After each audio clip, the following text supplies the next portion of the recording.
There's a cave somewhere in Alaska filled with gold. Miners who hid their precious gold died soon after in a blizzard. Join me, Joanna Skye, for an Alaskan adventure where I'll do anything to get to this lake. The hard part could be getting back. This is Kilo Golf 6, November Whiskey. All this next time on Lost Legends of the West.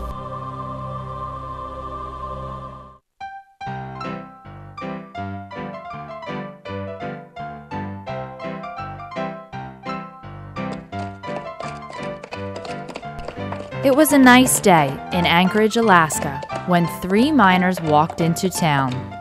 There was a bustling and excitement in the air. The 3 miners had come in search of the gold that was supposedly deep in the mountains. The 3 men purchased supplies at the local stores and soon were on their way. They decided to go to portions of the map that were labeled unknown. Many miners did this because why search in an area that has been searched already?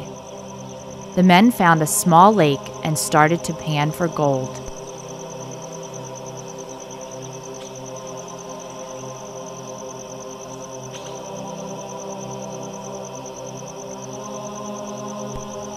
They could not believe it. Huge chunks of gold were lying around everywhere. They loaded their bags with the gold. This was it. This was the mother lode.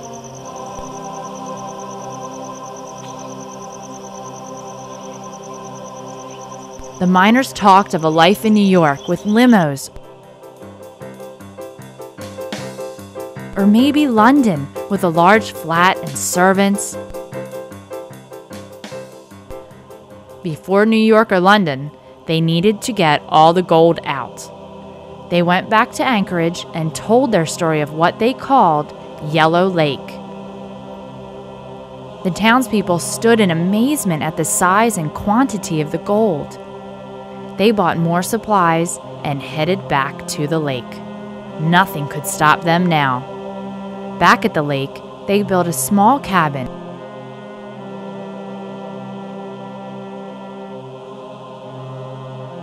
and built a small mining operation. Every night, they would count their gold and talk and laugh into the wee hours of the night. Fall does not last long in Alaska. So soon came winter. The mining slowed because of the weather.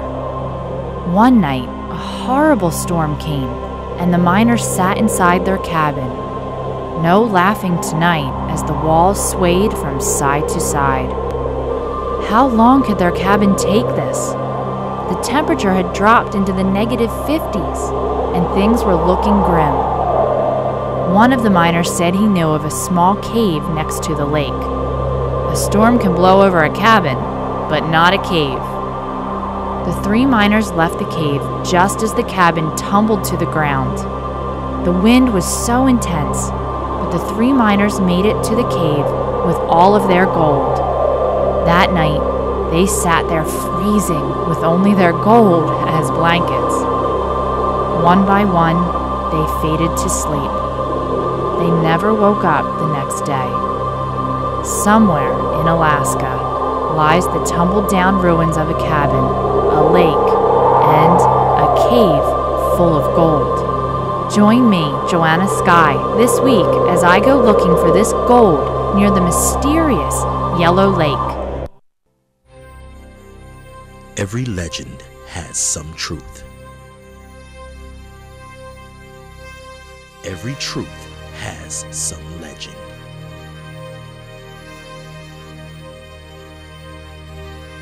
We find the truth in the legend.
Hi, I'm Joanna Skye, and welcome to Lost Legends of the West. This journey begins in Anchorage, Alaska. I'm at the airport in the state's largest city, and I'm about to head 200 miles northeast of here to the remote backcountry to where our legend took place. 100 years ago, in the wilderness, 3 miners lost their lives in a snowstorm after securing their gold in a cave somewhere near Yellow Lake. Before I go into the middle of nowhere, I need to make a few stops and pick up some items so that I am safe and prepared.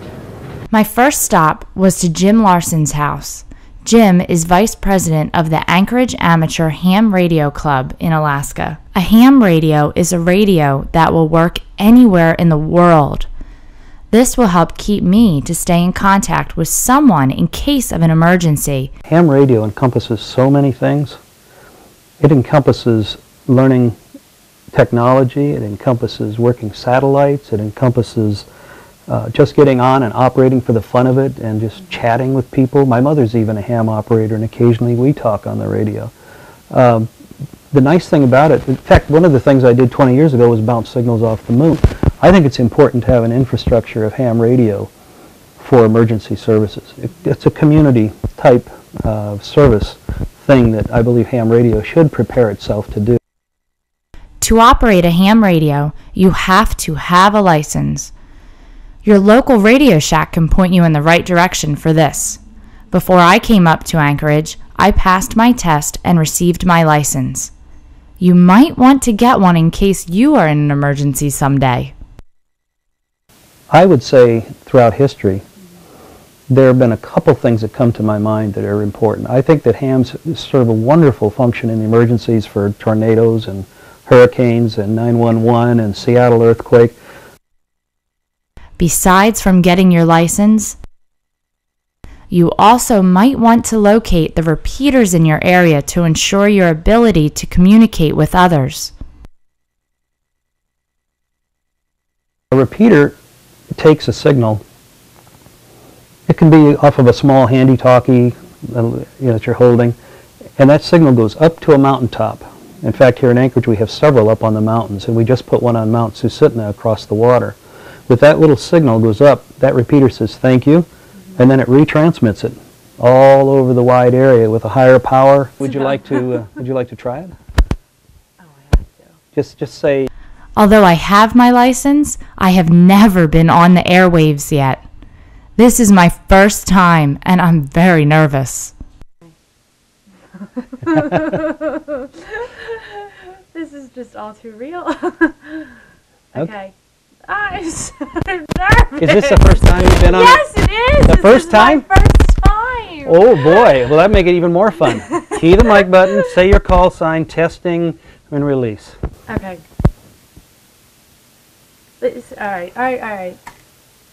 KG6NWM, testing.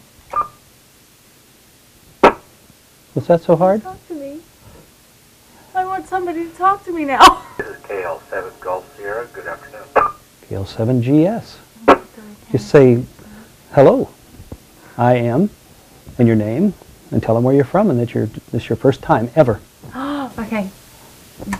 Hi, this is Joanna. I am in Anchorage, and this is my first time on, ever.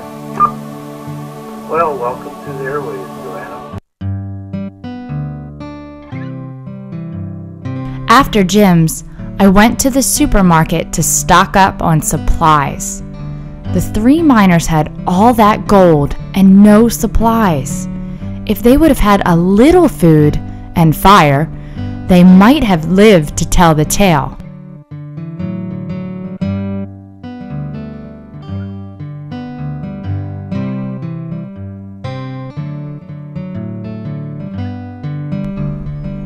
When I am finished here, the journey really begins, because I am going to fly in a single-engine airplane to a lake that I think may be Yellow Lake.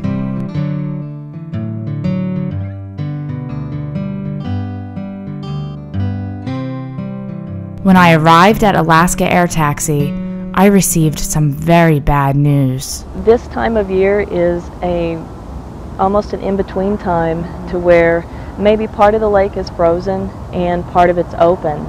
and it's very unpredictable. Sometimes you won't know until you get out there, and you can get all the way there and have to turn around and come back. So that would be the worst case scenario. And in that instance, you know, it's not necessarily poor planning, but it's just the conditions.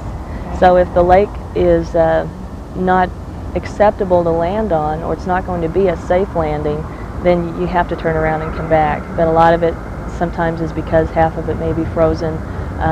Sometimes, like this lake, there's ice underneath. You don't know how thick the ice is underneath, so it's just not really a safe operation. I could not fly? How am I going to get to Yellow Lake? Fortunately, I was able to take advantage of the kind people in Alaska and hitchhike to my remote cabin near the lake. You know, it is illegal not to pick up a hitchhiker in Alaska when the temperature is below 30 degrees.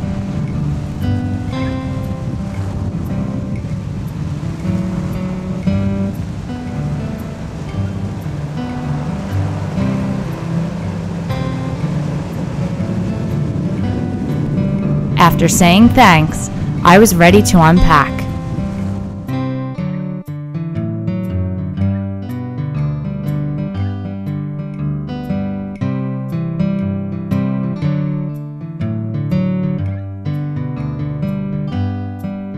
The cabin I am staying at is a small outback cabin that the National Forest Service provides. There are many remote cabins in Alaska. This one was on a small, unnamed lake. I wonder if this is Yellow Lake.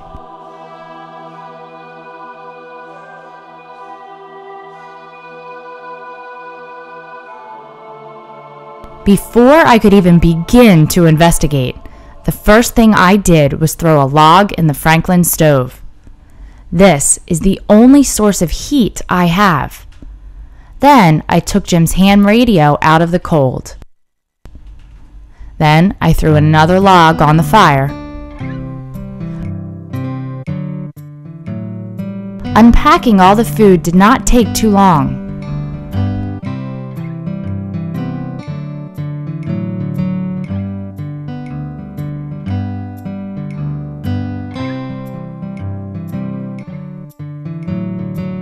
So then I threw another log on the fire.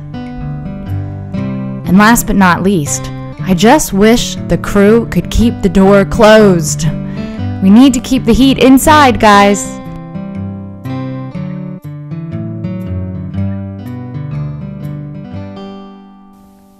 Jim Larson allowed me to borrow one of his ham radios, and he also gave me a 2-meter antenna with a ground plane and about a 35-foot coaxial cable that I use to connect to my ham, which is not connected right now while I'm hooking this up, and the ham is off, so I'm not live.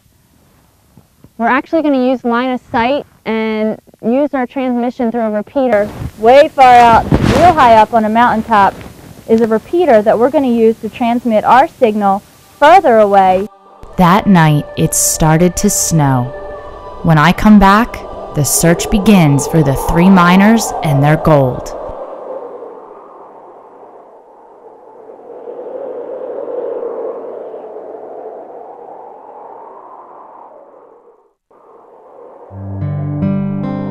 Morning in the outback is beautiful. The lake was silent and the snow had stopped. I began to hike around the lake looking for a cave that would have sheltered the miners and their gold on their last night.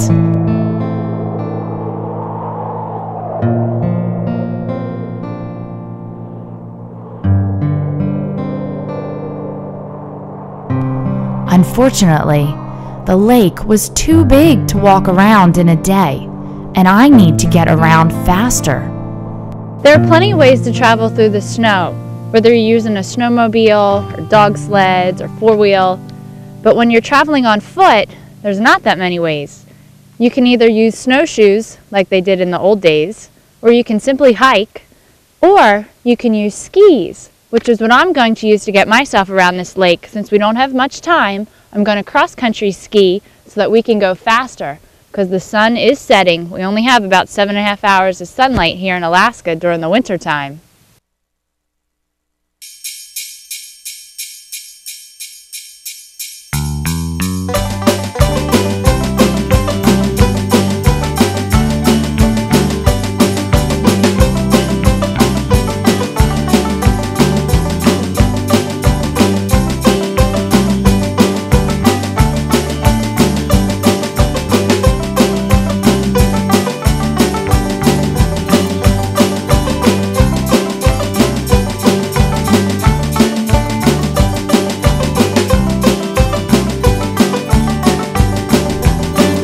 Skiing is fun, and I am making much better progress. Although, I do remember being a little bit better at this. I just must be a little rusty. Nightfall soon approached as I made my way back to the cabin. I hiked and skied all the way around the lake and did not find one cave.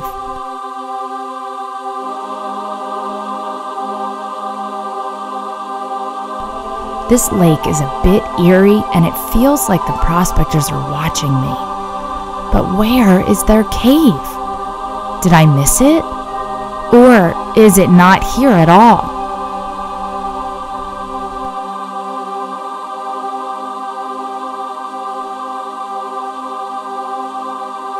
The first thing I did, again, when I got back to the cabin was throw some more wood on the fire. We're going to give Jim a call now and see if our antenna works. And let's be thankful that he let us borrow this.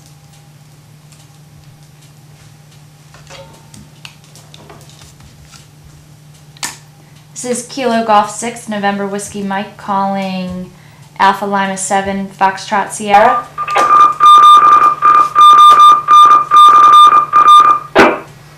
KG6NWM, hello Joe, this is AL7FS. Hi Jim, how are you? Well, I'm doing great, and you happen to be communicating from the wilderness of Alaska now. I'm dying to hear about how you got your antenna up. Oh, the wilderness is beautiful, and the antenna, it's up, I'll just say that. Oh, great. Well, apparently you've been high enough with the antenna, and you're getting in very solidly into South Anchorage here. So I think you're probably pushing 70, 80 miles from my location. 70, 80 miles, that's great. Apparently this installation you did went with no hitches then, right?